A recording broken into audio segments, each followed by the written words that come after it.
Hello बच्चों, आज हम लोग क्लास 10th का फिजिक्स स्टार्ट करेंगे और सबसे पहले हम लोग ऑप्टिक्स के बारे में जानेंगे। ऑप्टिक्स क्या है और ऑप्टिक्स के अंतर्गत कौन कौन से चैप्टर हमें क्लास 10th में पढ़ने हैं। तो ऑप्टिक्स आप लिख लीजिए हेडिंग के रूप में, ऑप्टिक्स यानी कि प्रकाशिकी। आपको दिख रहा है प्रकाशिकी शब्द। प्रकाशिकी का मतलब हुआ प्रकाश के बारे में अध्ययन करना, प्रकाश के द्वारा होने वाली विभिन्न घटनाओं का अध्ययन करना, जैसे प्रकाश का परावर्तन, प्रकाश का अपवर्तन, वायुमंडलीय अपवर्तन, प्रकाश का प्रकीर्णन, प्रकाश का विवर्तन, प्रकाश का पूर्ण आंतरिक परावर्तन। ऐसी तमाम सारी घटनाएं हमारे वायुमंडल में, हमारे प्रकृति में घटित होती रहती हैं।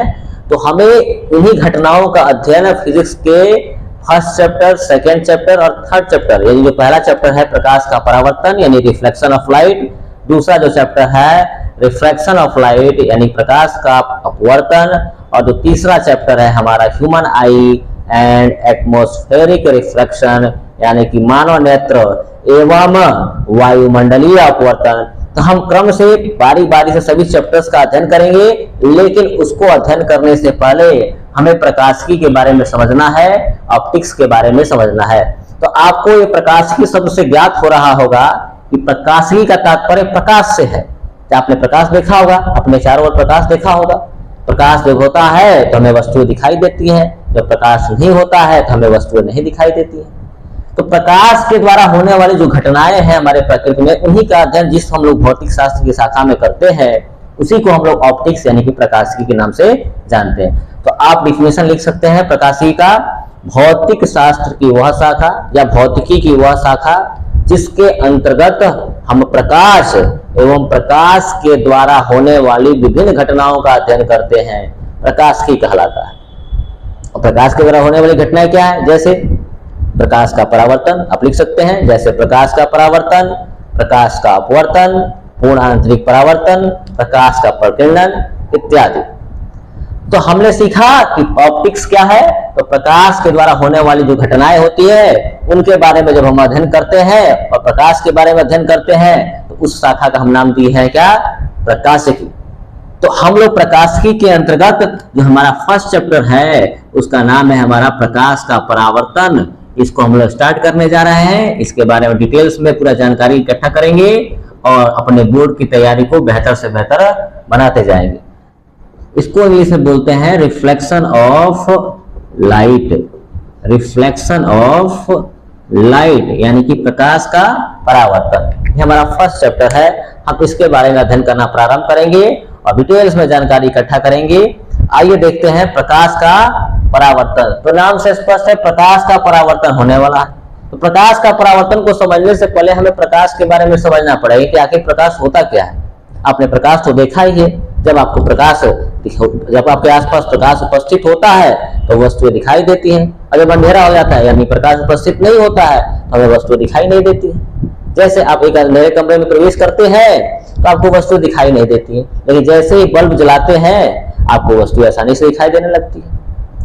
इसका तात्पर्य यह है कि हमें वस्तुओं को देखने के लिए प्रकाश की उपस्थिति का होना अत्यंत आवश्यक है। अगर प्रकाश उपस्थित नहीं है तो हमें वस्तुएं नहीं दिखाई देती। दिन के समय आसमान में सूर्य चमकता है, सूर्य से प्रकाश आती है, अगर सूर्य से प्रकाश आती है तो हमें वस्तुएं, अपने आसपास की सारी वस्तुएं दिखाई देती हैं। तो हम लोग कह सकते हैं कि प्रकाश क्या है। लिखिए प्रकाश का डिफिनेशन आप लिख सकते हैं। प्रकाश यानी कि लाइट, प्रकाश यानी कि लाइट। प्रकाश वह भौतिक कारक है जिसकी सहायता से हम सभी वस्तुओं को आसानी से देख पाते हैं।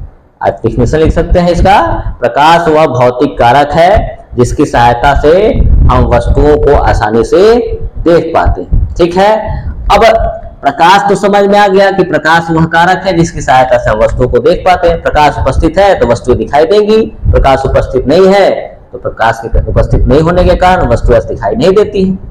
लेकिन प्रकाश के कुछ गुण हैं, उन गुणों को जानना बहुत आवश्यक है और उन गुणों के आधार पर ही हम लोग आगे चलेंगे और देखेंगे प्रकाश का अपवर्तन कैसे होता है। ठीक है, तो हम लोग पढ़ रहे हैं ये ऑप्टिक्स का ये पार्ट जो है ना 10th क्लास में, ये एक रे ऑप्टिक्स का पार्ट है। रे ऑप्टिक्स जिसको हम लोग किरण प्रकाशिकी बोलते हैं, इसको हम लोग हिंदी में बोलते हैं किरण प्रकाशिकी। और किरण प्रकाशिकी के अंतर्गत यह माना गया है कि जो प्रकाश होता है ना, वो हमेशा किरणों के रूप में चलता है, मतलब सीधी रेखा में गमन करता है। आगे आप जाएंगे तो फिर ऑप्टिक्स के और भी ब्रांचेज मिलेंगे, जैसे क्वांटम फिजिक्स, फिजिकल ऑप्टिक्स, ठीक है।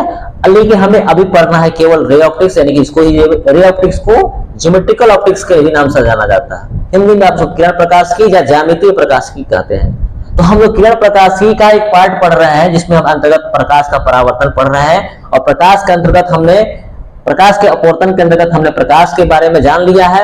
अब प्रकाश के कुछ गुणों को देखते हैं और समझते हैं, उसके बाद हम लोग प्रकाश का परावर्तन कंटिन्यू करेंगे। तो प्रकाश के गुण के लिए आप समझ सकते हैं कि प्रकाश जो किरण के रूप में गमन करता है, हमेशा सीधी रेखा में होता है। तो आप लिख सकते हैं यह पॉइंट कि प्रकाश हमेशा सीधी रेखा में गमन करती है।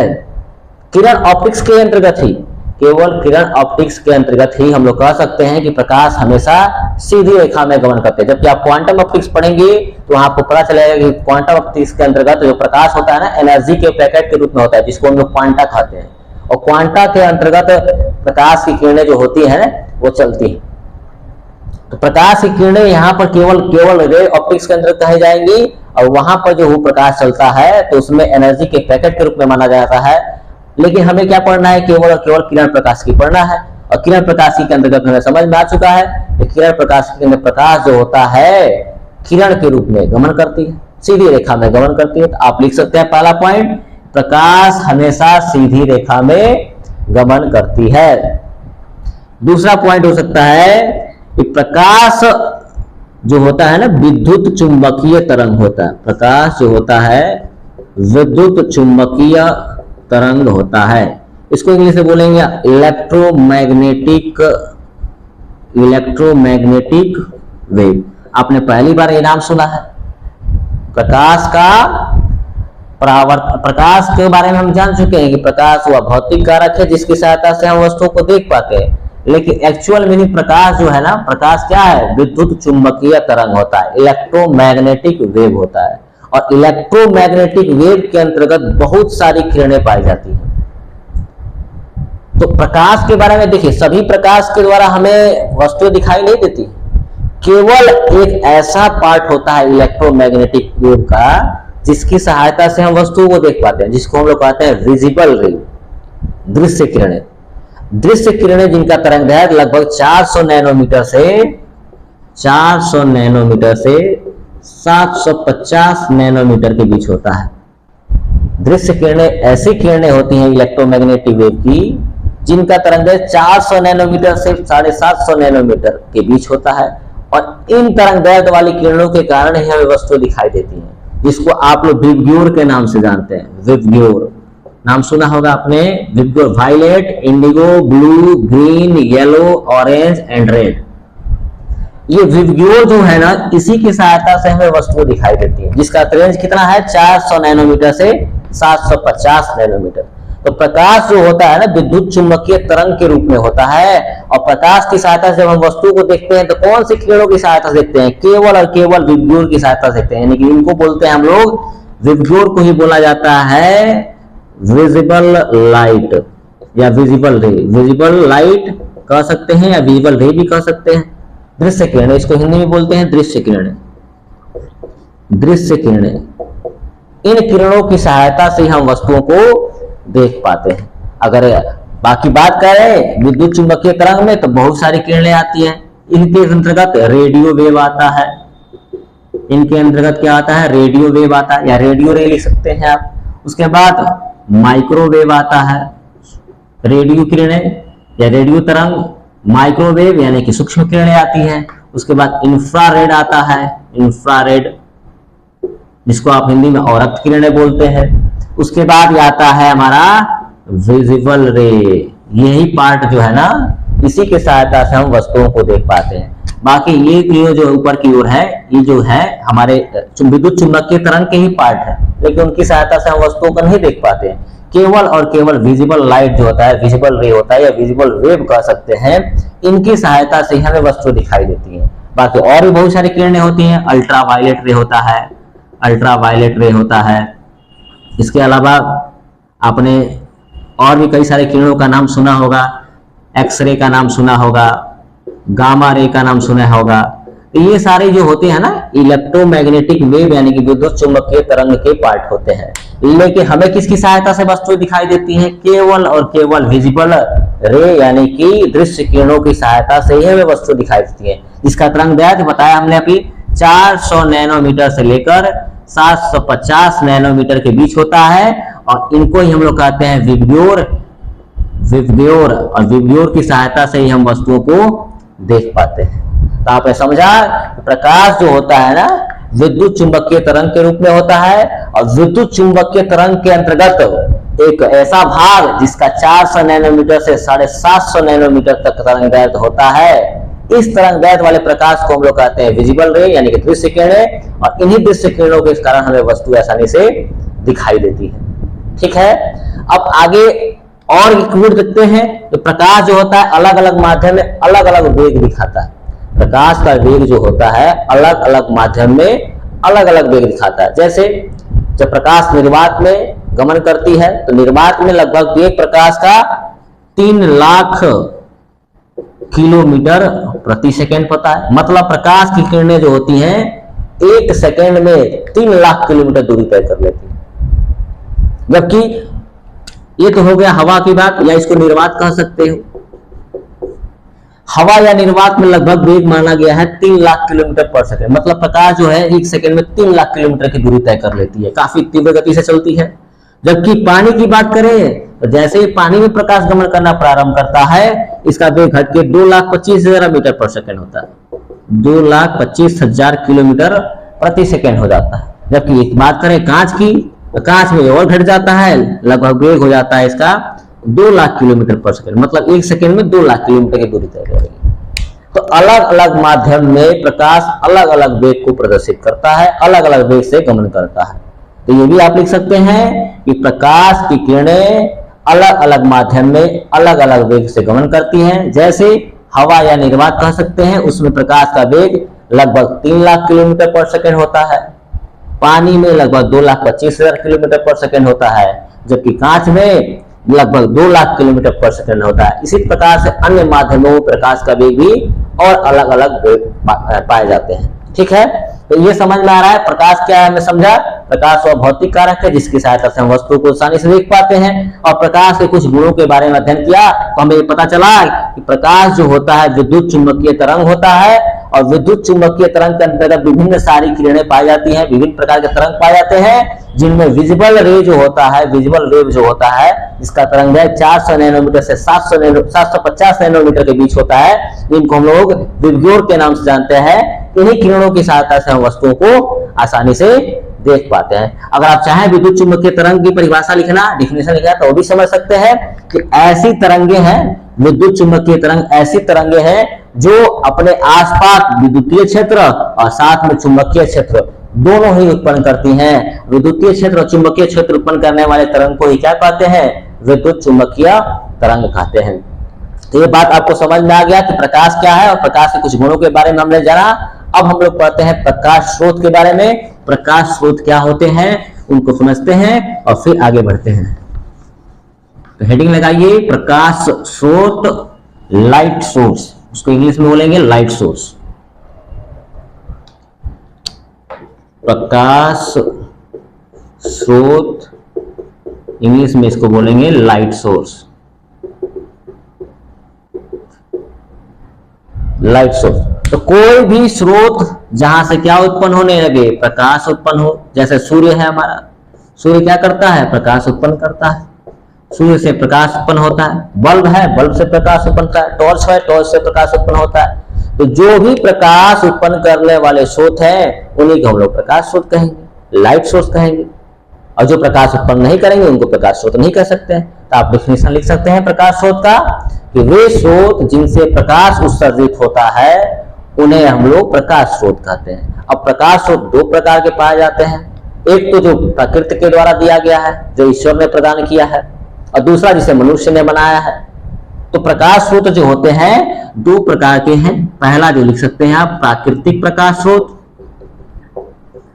प्राकृतिक प्रकाश स्रोत, इसको इंग्लिश में बोलेंगे नेचुरल लाइट सोर्स।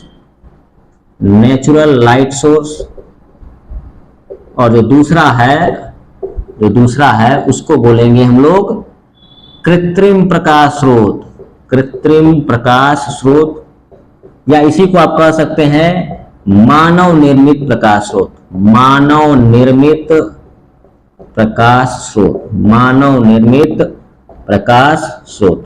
इंग्लिश में इसको कह सकते हैं, कृत्रिम को कह सकते हैं आर्टिफिशियल लाइट सोर्स, या मैन मेड लाइट सोर्स। तो आपको इतना पता चल रहा है कि प्रकाश स्रोत क्या है। तो प्रकाश स्रोत वे है जिनसे प्रकाश उत्सर्जित होता है, और ऐसे प्रकाश स्रोतों को दो भागों में डिवाइड किया गया है। पहला भाग है प्राकृतिक प्रकाश स्रोत और दूसरा भाग है कृत्रिम प्रकाश स्रोत या मानव निर्मित प्रकाश स्रोत। और प्राकृतिक प्रकाश स्रोत क्या है कि जो प्रकृति के द्वारा प्रदत्त की गई प्रकाश स्रोत है उनको हम लोग प्राकृतिक प्रकाश स्रोत कहते हैं। वे प्रकाश स्रोत जो प्रकृति के द्वारा प्रदान की गई है उनको हम लोग प्राकृतिक प्रकाश स्रोत कहेंगे। जैसे सूर्य है, जुगनू है, तारे हैं, ये आसमान में चमकते हैं, जो हमने नहीं बनाया है, मनुष्य तो नहीं बनाया है, ये प्रकृति के द्वारा प्रदान किया गया है। चंद्रमा है, चमकता है चंद्रमा भी, भले सूर्य के प्रकाश का रिफ्लेक्शन होता है लेकिन चमकता चंद्रमा भी है, तो उसको कहेंगे हम लोग क्या है, प्राकृतिक प्रकाश, जो प्रकृति ने बनाया है। जबकि मानव निर्मित प्रकाश स्रोत की बात करें या कृत्रिम प्रकाश स्रोत की बात करें तो ये प्रकाश स्रोत है ये जो जिनको मनुष्य ने बनाया है, प्रकृति के द्वारा प्रदान नहीं की गई है। जैसे बल्ब हो गया, टॉर्च हो गया, ये सारे प्रकाश स्रोत जो है मानव ने खुद बनाया है, इसलिए इनको हम लोग कृत्रिम प्रकाश स्रोत कहेंगे। और जो प्रकृति ने दिया है, जो प्रकृति के द्वारा प्रदान किया गया है, उनको हम लोग प्राकृतिक प्रकाश स्रोत कहेंगे। तो आप डेफिनेशन लिख सकते हैं, प्राकृतिक प्रकाश स्रोत वे प्रकाश स्रोत जो प्रकृति के द्वारा प्रदान की गई है, प्राकृतिक प्रकाश स्रोत कहते हैं। जैसे सूर्य, चंद्रमा, तारे, जुगनू इत्यादि। और कृत्रिम प्रकाश स्रोत या मानव निर्मित प्रकाश स्रोत का तात्पर्य वे प्रकाश स्रोत से है जो मनुष्य ने बनाया है, और जैसे बल्ब, टॉर्च इत्यादि। अब आगे पढ़ते हैं प्रकाश स्रोत। हम समझ में आ गया हमें प्रकाश स्रोत वे स्रोत हैं जिनसे हमें प्रकाश प्राप्त होता है, प्रकाश स्रोत कहलाते हैं। अब आगे पढ़ते हैं किरणों के बारे में, या प्रकाश किरण कह सकते हैं उसको, प्रकाश किरण या किरण। हमें पता है, अभी पता किया हमने, लाइट रे इसको बोलते हैं इंग्लिश में लाइट रे कहते हैं। हमें पता चल गया कि कोई भी प्रकाश स्रोत है उससे प्रकाश निकल रहा है। चूंकि किरण प्रकाश की हम लोग पढ़ रहे हैं तो किरण के रूप में ही मानेंगे, तो किरण के रूप में ही क्या होता है, प्रकाश निकलता है। तो हम लोग कह सकते हैं कि जो प्रकाश का पथ होता है, जो प्रकाश का मार्ग होता है, प्रकाश जिस पथ पर चलता है उसी पथ को हम लोग क्या कहते हैं, प्रकाश किरण कह सकते हैं। प्रकाश किरण का तात्पर्य है प्रकाश स्रोत से उत्सर्जित होने पर प्रकाश। आपको दिख रहा है, आपने पढ़ा होगा मैथमेटिक्स में, किरण का एक अंत बिंदु होता है जबकि दूसरी दिशा में अनंत दूरी तय करती है। तो वही सेम हाल है यहाँ पर भी, किसका, प्रकाश किरण का। देखिए यहाँ से उत्सर्जित हुआ, एक प्रकाश स्रोत है, यहाँ से उत्सर्जित हुआ और ये अनंत तक चला जाएगा। इसलिए हम कह सकते हैं कि प्रकाश का जो पथ होता है उसी पथ को हम लोग क्या कहेंगे, प्रकाश का किरण कहेंगे। तो आप लिख सकते हैं डेफिनेशन प्रकाश किरण का, कि प्रकाश के पथ को प्रकाश किरण कहते हैं। अब प्रकाश तो अकेला उत्सर्जित नहीं होता है किसी भी प्रकाश स्रोत से। ये प्रकाश स्रोत है, जैसे मान लीजिए सूर्य है, तो सूर्य से केवल एक ही किरण तो नहीं निकलेगी, बहुत सारी किरणें निकलेंगी, चारों दिशाओं में किरणें निकलती हैं, एक साथ बहुत सारी किरणें निकलती हैं। तो इन सारे किरणों के समूह को हम लोग प्रकाश किरण कहकर क्या कहते हैं, प्रकाश पुंज कहते हैं। क्या कहते हैं, प्रकाश पुंज कहते हैं, या फिर इसको किरण पुंज कहते हैं। इंग्लिश में इसको बोलेंगे लाइट बीम, इंग्लिश में इसको बोलेंगे लाइट बीम।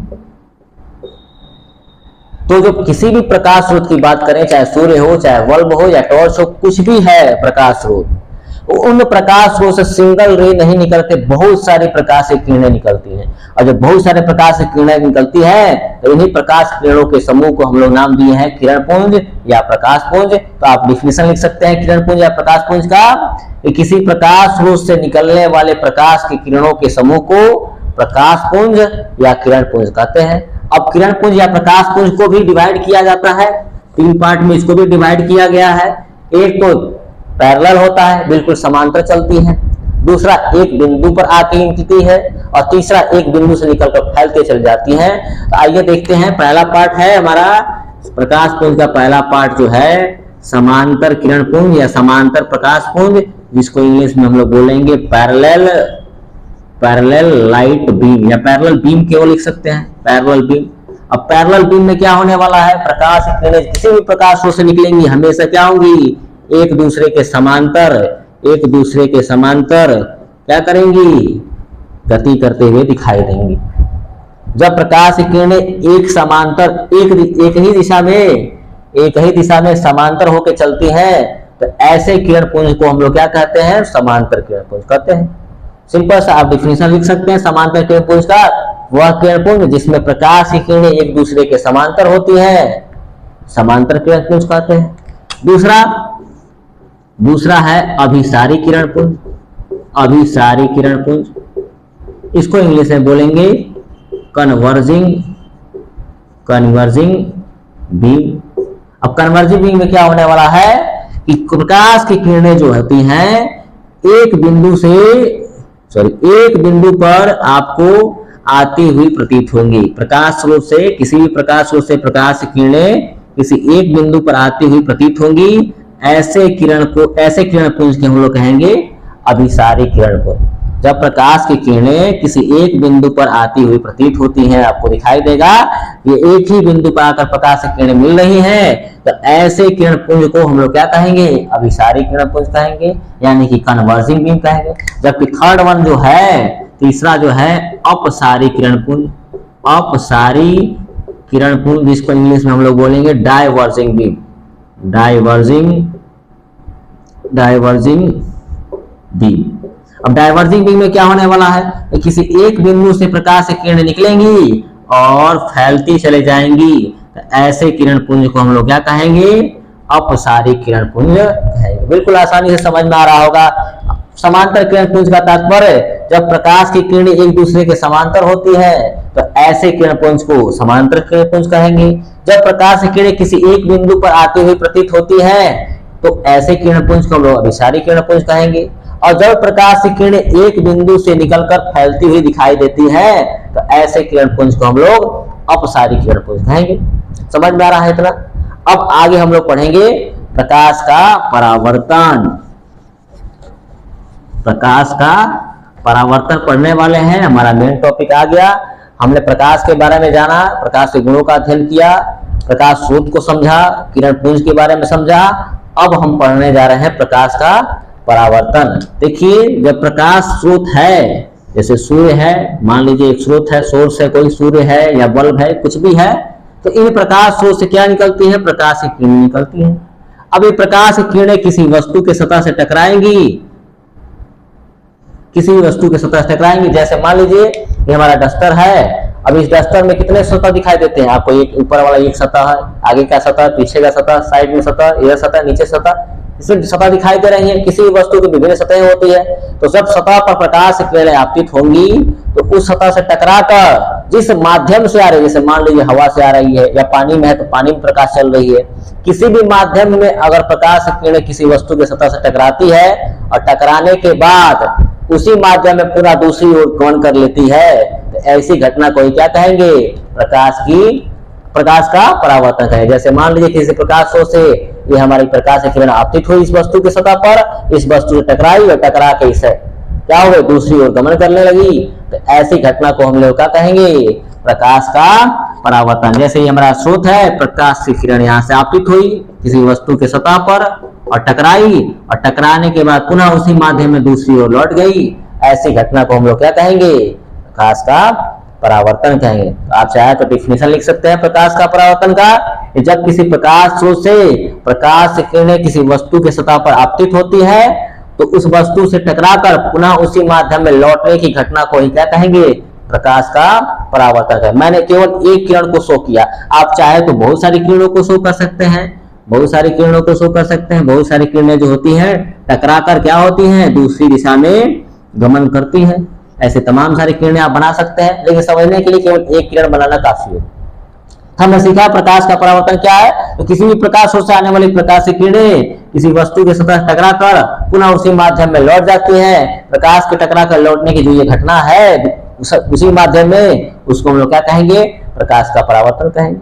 अब प्रकाश का परावर्तन में कुछ बातें हैं जिसको हमें जानना बहुत आवश्यक है, कुछ पॉइंट्स हैं जिनको नोट करेंगे और फिर उसको समझेंगे कि कौन सा पॉइंट क्या कहलाता है।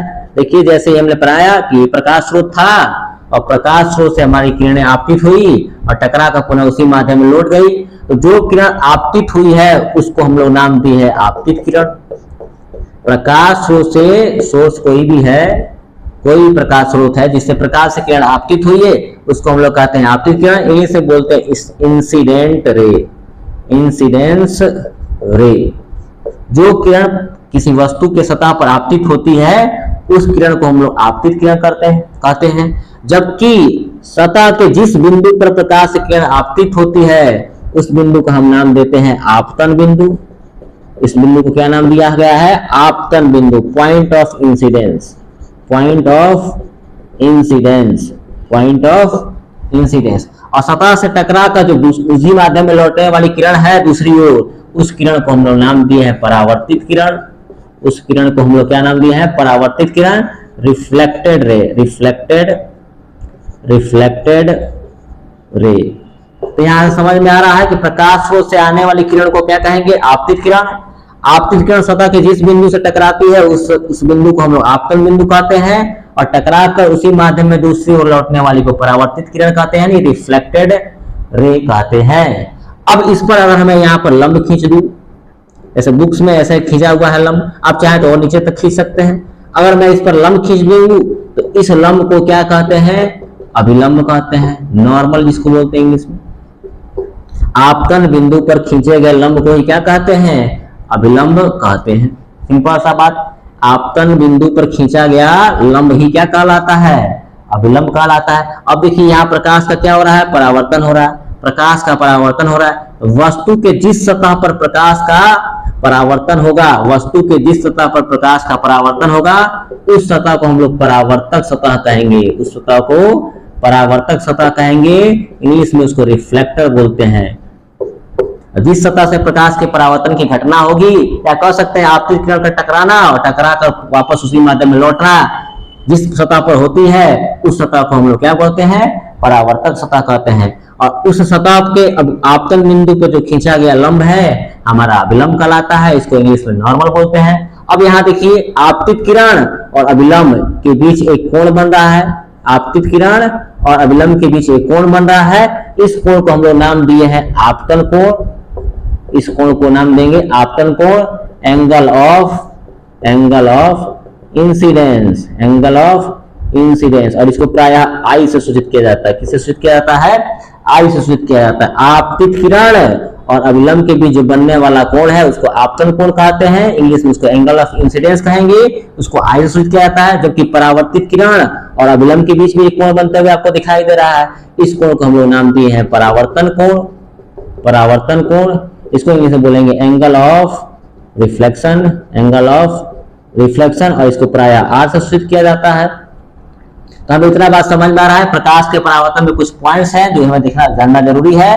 प्रकाश के परावर्तन में सतह पर आपतित होने वाली किरण है तो उसको आपतित किरण नाम दिया गया, या कह सकते हैं स्रोत से आने वाली किरणों को आपतित किरण कहते हैं। जिस सतह के जिस बिंदु पर टकराती है प्रकाश की किरणें उस बिंदु को आपतन बिंदु कहते हैं। सतह से टकरा कर लौटने वाली किरण को परावर्तित किरण कहते हैं। सतह पर आपतित होकर परावर्तित होने वाली किरण यानी कि प्रकाश के परावर्तन की घटना जिस सतह पर होती है उस सतह को परावर्तक सतह कहते हैं। आपतन बिंदु पर खींचा गया लंब अभिलंब कहलाता है। आपतित किरण और अभिलंब के बीच बनने वाले कोण को आपतन कोण कहते हैं और परावर्तित किरण और अभिलंब के बीच बनने वाले कोण को परावर्तन कोण कहते हैं। तो आप इस पॉइंट को, इस चित्र सहित इस पॉइंट को बना लें और खुद से आप चाहे तो डिफिनेशन लिख सकते हैं। सब कुछ मैंने बता दिया है। बाकी आगे का लेक्चर प्रकाश का परावर्तन का नियम क्या होता है, कितने नियम है और क्या होता है, इसको हम लोग अगले लेक्चर में कंटिन्यू करेंगे। तब तक के लिए आप अध्ययन करते रहें और इस चैनल के साथ जुड़े रहें।